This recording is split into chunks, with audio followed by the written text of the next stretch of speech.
చంద్రబాబుని ఒక రకంగా మెచ్చుకోక తప్పదు.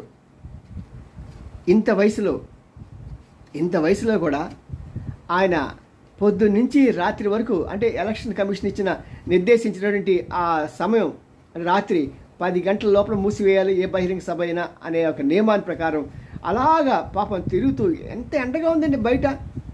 సామాన్య మనుషులు మనమే వెళ్ళలేని స్థితిలో పాపం ఆ వయసులో మరి అక్కడ 54 రోజుల పాటు రాజమండ్రి సెంట్రల్ జైల్లో ఉండి ఎంతో బలహీన పడి కూడా మరి తన పార్టీని దక్కించుకోవాలని, తన క్యాడర్ని దక్కించుకోవాలని, తను ఇంతకాలం కాపాడి పెంచిన ఈ తెలుగుదేశం పార్టీని తను తిరిగి నిలబెట్టాలనే కోరికతో, పట్టుదలతో, మొండి ధైర్యంతో, మొండి విశ్వాసంతో చేస్తున్న ఈ యొక్క ఎలక్షన్ ప్రచారం మాత్రం చరిత్రలో చరవణ అంటారే, చరివిత చరణం అలా నిలిచిపోతుందండి.